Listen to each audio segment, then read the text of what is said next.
Morning, everybody. We are very delighted and honored to present a workshop by Sophie Peters entitled Forgive, Forget, and Move On. Thank you very much.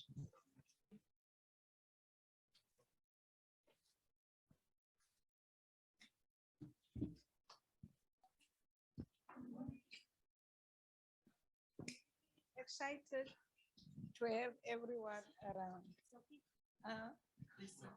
Okay, but you can hear me. Can we just move a little bit for me to have a space, because there's a camera watching me and I have to communicate with it. Yeah, don't squash yourself. Okay. Okay, this is my life. Me. I'm starting very, hoe kan ek sê dom? Who's understanding Afrikaans? Everyone. No, kan ons maar so maar. Huh? Nie almal, maar jy praat dan. Okay. Die hele story is forgive, forget, and move on. As jy die woord move on hoor, jy weet jy is mos sommer uit jou koekoen uit. Jy is klaar, jy is aangetrek en aangaan. En jy is mooi vir die pad. Maar ons vergeet daarvan, ons gaan daar later uitkom. To be a is it a caterpillar? Butterfly? Yeah, now, it is very funny how God created it. When it hung on a tree, I thought it was a bean. I tried to play with it. But as the days go, I find out, hey, this thing, it moves around. But when it opens up, oh, wow. You get excited because it's colors. It's exciting when it opens up its wings. Wow. And it takes the wind. And this is how we are as ladies and men. Because when you've been born, everyone is excited. Oh, the mother don't want to depart with the child because it's a bonding. Now, the reason I'm saying that, because you're special. You're really important and you're unique. And there's no one looks like you. You don't look like her. She doesn't look like her. We are unique. We are created by God. We crafted a masterpiece, and you're beautiful. Never think that you're ugly. Okay, the beginning, when I was a child, they called me a blaarpens gezicht. It's like the guts of a sheep or goat. You guys understand? All right? Now, when it comes out, you know how it looks like. Yeah, now they call me that. But my inner person gets angry, but I never fight. When you touch me, then I move. That was my thing. I never start striking, no. So I grew up in a house full of anger, pieces of love, pieces of caring, yeah, and lots of fight. When Friday comes, then it's on. Okay. I've got a piece to tell you guys. I hope you get into the plane, buckle up, and keep yourself together, because we are going into something, maybe it's going to touch you. And I want you to get out of there.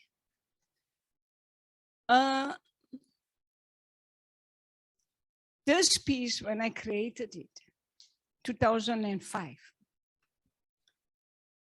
the piece You can see his tears. I don't think that anyone wanted to get into the room where I was painting. It was full of pain, and inside, I didn't want to meet with people because it's so much pain. What happened here, I was 8 years old, and I tried to get to my mother all the time. I loved her dearly.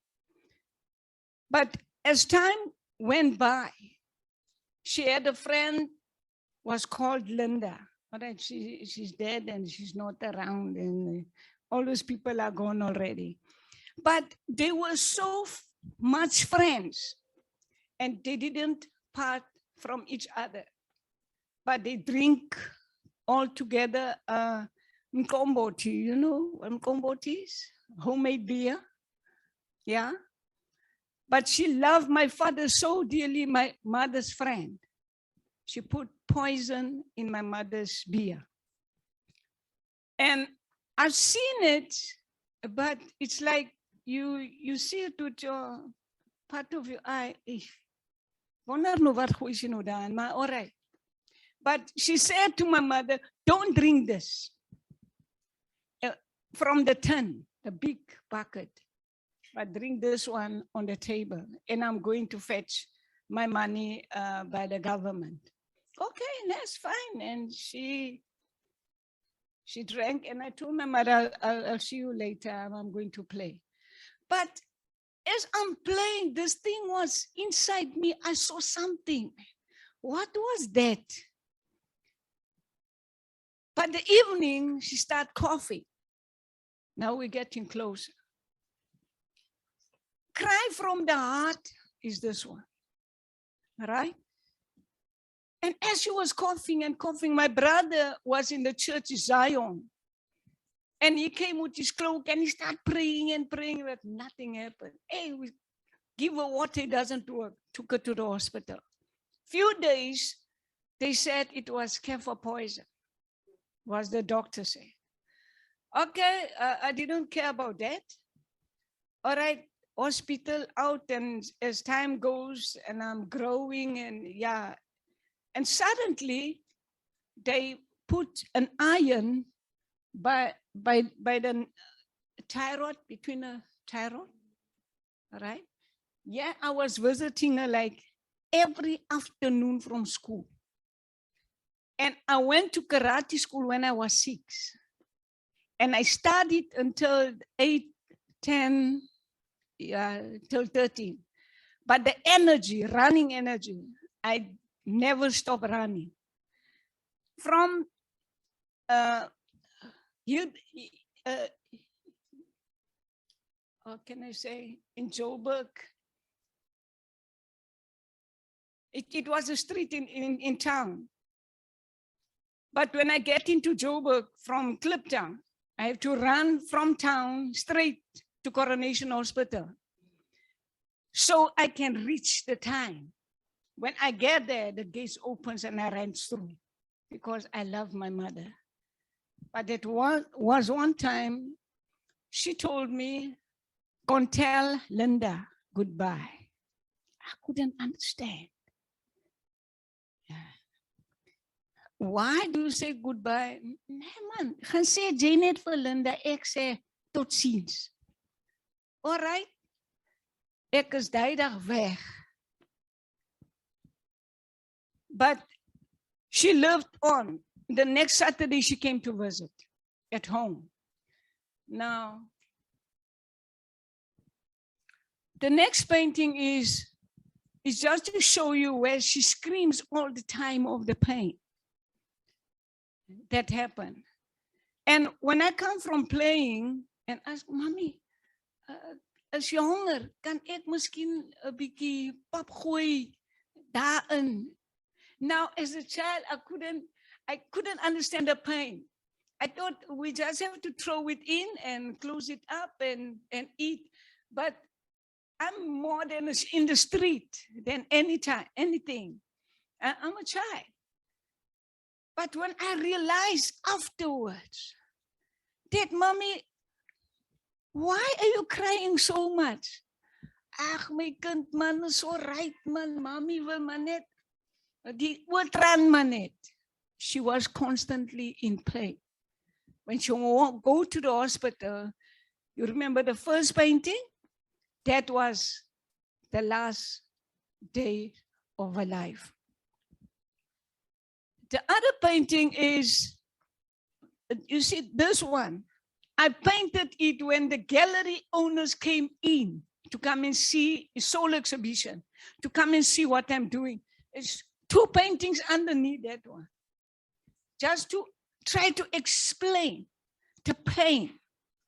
And I cried every time when I moved the brush, get into that pain. I close the door, nobody has to come in.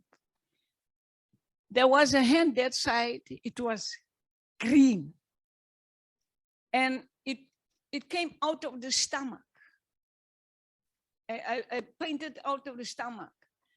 And one of the gallery guys came in to come and see because they have to check how far are you and are you going to make it for the exhibition, and the time is delayed. Yeah, you just have a look. He moved back and my bro, ek kan nie, as te seer. Conrad Thijs is a great painter. Hy said, my bro, gaan staan na buitekant. Jy weet nie wat die by die operasietafel hier binne aangaan nie. Buitekant. Stand outside because this is an operation place. Yeah, we are building inside in the studio where a child is being created, is getting weaved inside the womb. So we as painters will work right into the studio. We don't work outside with strong pieces of paintings. So what happened that day when I felt, okay, it's heavy. If this guy doesn't want to look at it, and I need to have this exhibition to be more stronger. I sat down. Okay, all right. My old lady, my mother's mother. And I remember she said, Colleen, can you see that your friends are passing? Just look through the window. They're not coming in anymore. Your best friends that you sat drinking every day, laughing and talking and, and not having time for us as children. My shoes, I had to have an idea to close the shoe with a wire, put the nail first and put the wire through and tighten it up because I have to go to school next day. Every time, Daddy, Mommy, it's like when I get school and waar jy man? Ons gaan dit Vrydag koop. We'll buy it Friday. Waar? Okay, then I have to think an idea out because it's cold outside. The time of June, it's look like it's snowing. The grass is white. I don't know if anyone knows when June month in Joburg, how it looks like. You can't open the tap. It's you freeze. You can niks maak. You must put some hot water or make a flame under the tap so it must melt and the water will come out. Now you must imagine your toes. Eesh. When you go to the school, you must still make like this because you make, then they hit you with a ruler.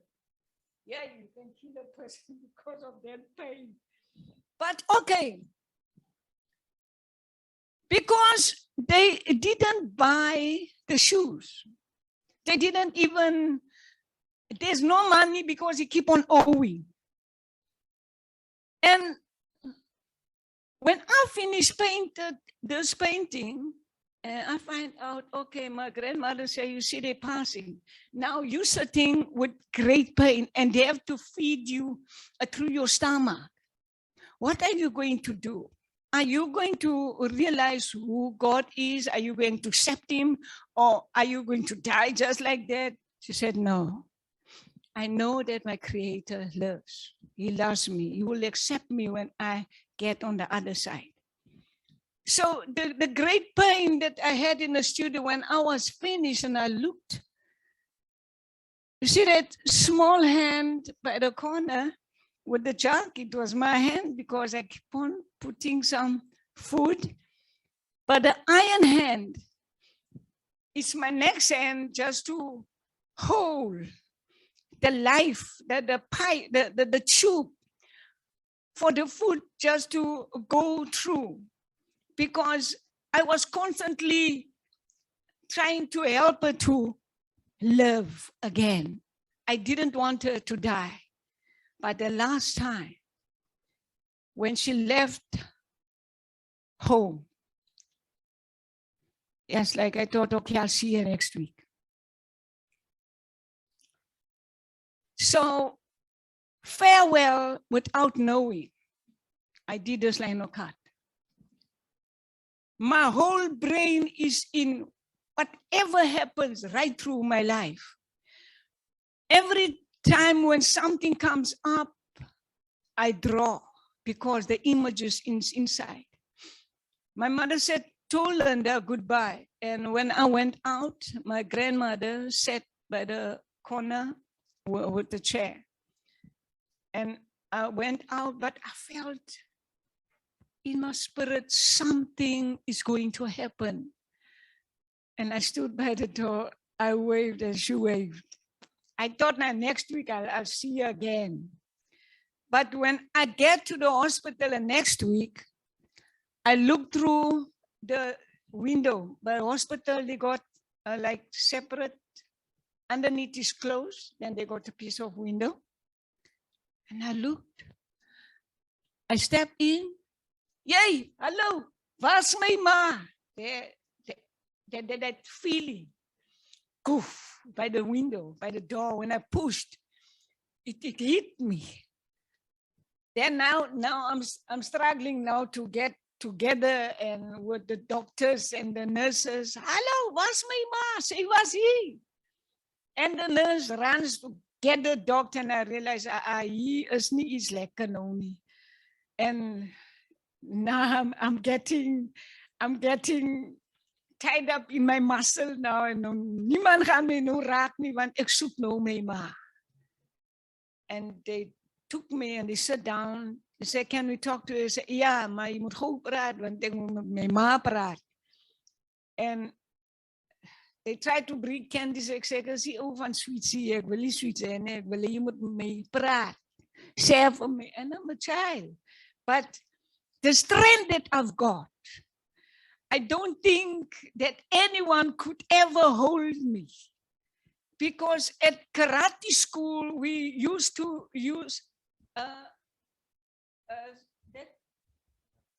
iron, yeah, and gravel sand, punching bags, and somersaults. We did everything.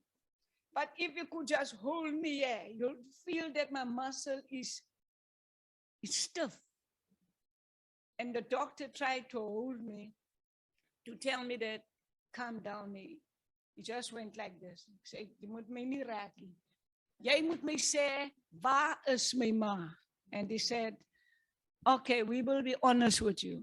She died because we couldn't save her. There was a small tube tied on here, right?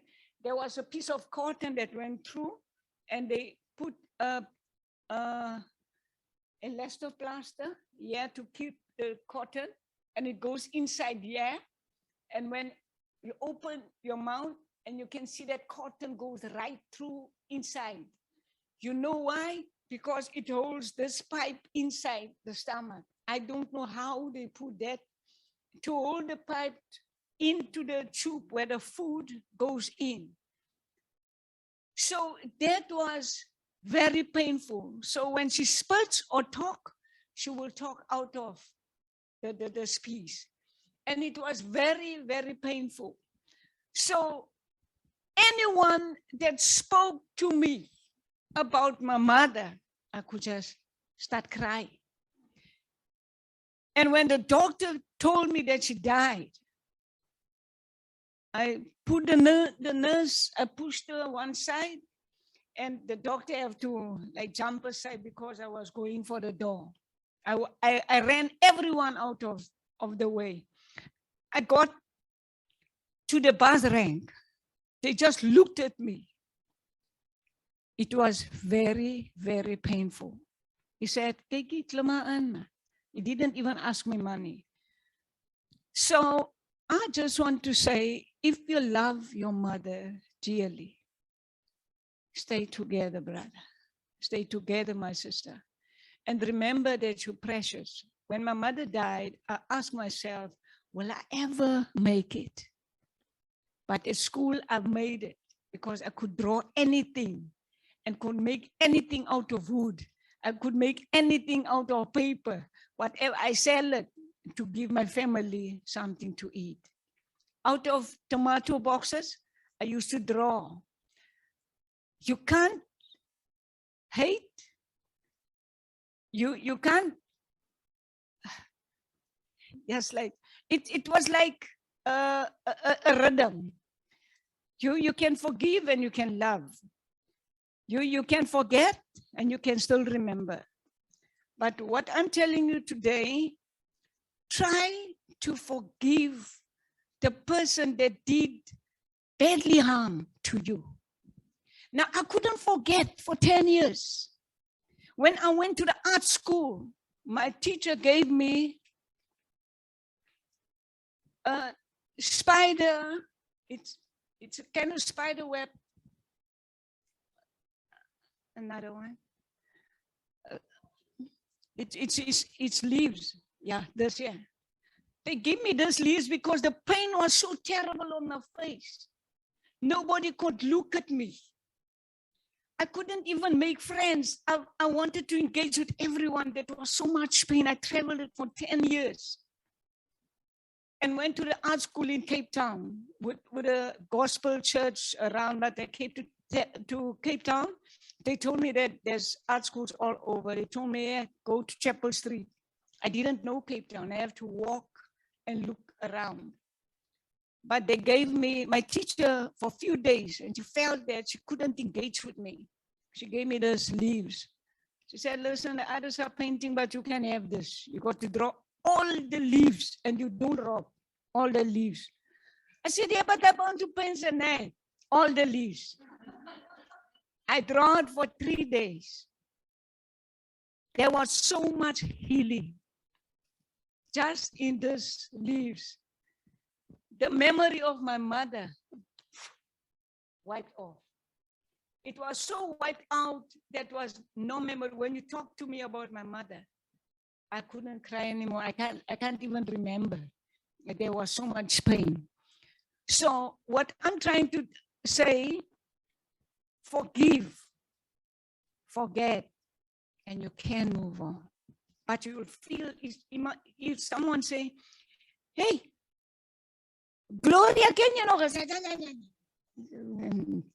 Ek wil van Gloria hoor, because that same thing comes immediately to you. But I felt in my soul, oh, okay, Gloria, nee, ken van, that's fine. Is he all right? Yeah, it's okay. Because I make sure I forgave. Because if you don't forgive, you'll land in hospital. Your soul will be dark. You will live in bitterness. You will hate and you can't forgive. It will be hard for you to forgive. Learn to love unconditionally. You can do that.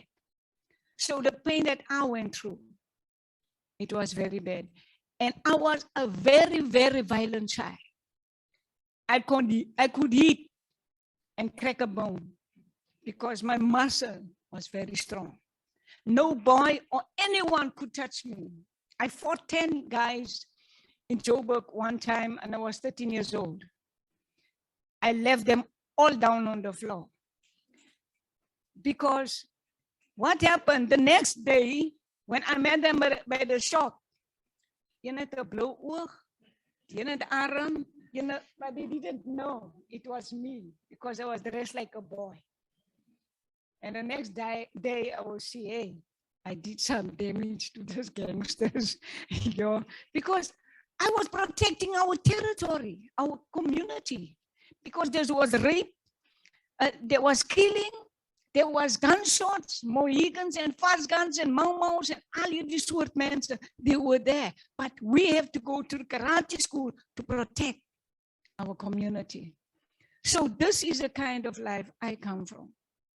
Until today, wherever I'm looking at a man, is talking nonsense. My bro, cool down, don't die. Yeah, because you will ask me something else, I'll answer him. And when he talk nonsense, then ek dink ek luister, gaan maar aan. But don't touch me. That was the only thing, don't touch me. I won't swear you because I hated swearing. I didn't ever swear. By me, touch, we move. Okay. You see, this is the last piece.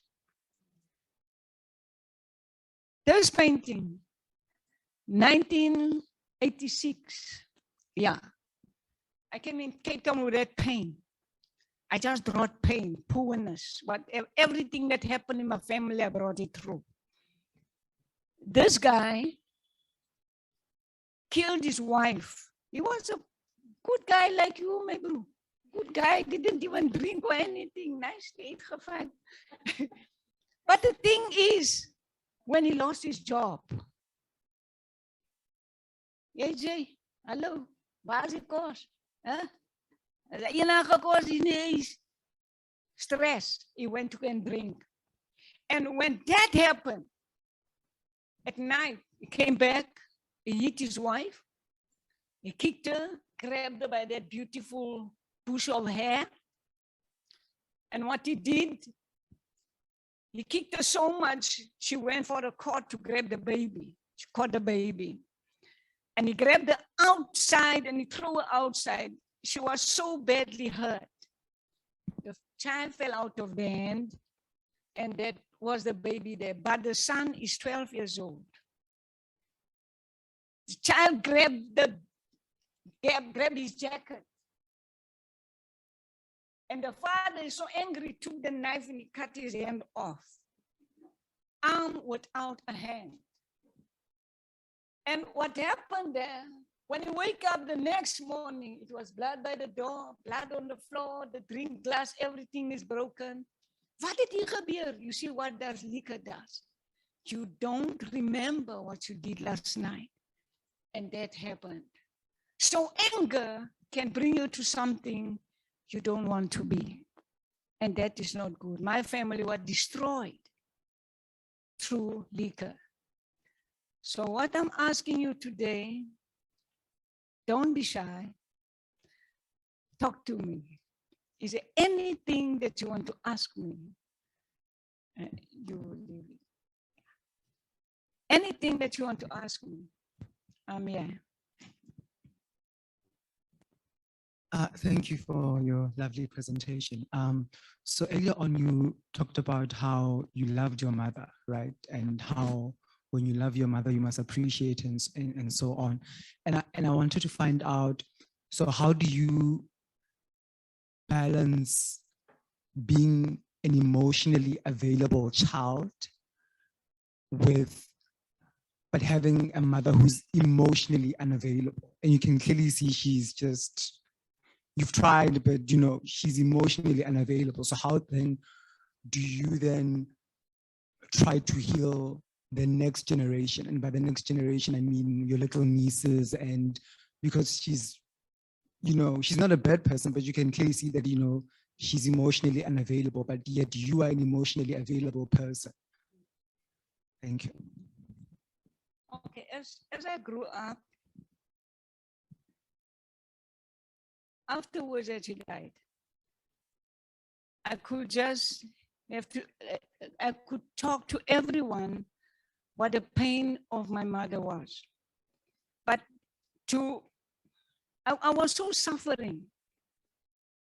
Anything that happens, I just pull it out of fighting. I fight every time, whoever stands in my way. There was another guy, they call him Koen. He was hoe dan 'n moffie genoem. Nou is die so en net nou wil hy net vir hy we fought a lot. But when I meet him, that's like I beat him. Even on the field, someone had wanted to mock me. She was, I think she looked like you. I fought. Sorry. I fought with her and I grabbed her, put her neck here. I nearly killed her and they have to rip me off because that anger was boiling inside. I couldn't make peace with the anger. But as I grew up, I could explain others never live in the way that I was living. Because this is really, really a killing machine inside. If you can forgive, then you have to forget. It's okay? All right. Anyone? Okay. Can we split? Can we make a small ring together? If you got the story, then you can tell your story as a group. We're gonna split into groups of 3. So Okay. as you are going to groups of 3. So the reason that we're cutting the session shorter with Sophie, asking Sophie questions is this. So we have an Art in Our Mind dialogue with Sophie tomorrow. You will hear Sophie's story and you can ask Sophie questions then. And the Art in Our Mind dialogue there is also available on the Afems website. You can hear the full story there. So now, Sophie, you can go around and you can actually dialogue with each other. And we'd like you to actually, in your groups, for the first part, is to tell each other one story from your past, perhaps from your childhood, that was traumatic, that you've perhaps never told anybody, but that you feel has defined you. But it can be something very simple, but that you feel that whether it is something that is something really small, you know, and regardless of how small it is. And, you know, for me, it was the fact that I had really skinny legs, and I said this in my presentation, but I had a teacher who constantly mocked me for my really black knees in front of the class. And she would say, tell the children to laugh at me that I was possibly cleaning the floors. So even up until today, I rarely ever wear dresses because of this, because of being mocked for my legs by the teacher and the children being forced to laugh at me because of this teacher. But something as little as that can kind of scar you for life. But whatever we speak about doesn't leave this room. So for 15 minutes, we're going to talk that. And then the second half of that session, you're going to tell each other something really funny. The funniest story you can think about in which you somehow gained your agency back. Okay, so 2. 1, in which you felt you were really scarred, and none of these stories ever leave this room, please. So you have to have a little trust circle here. And 2, something in which you feel that you gained your agency back. So if you can just divide into groups of 3.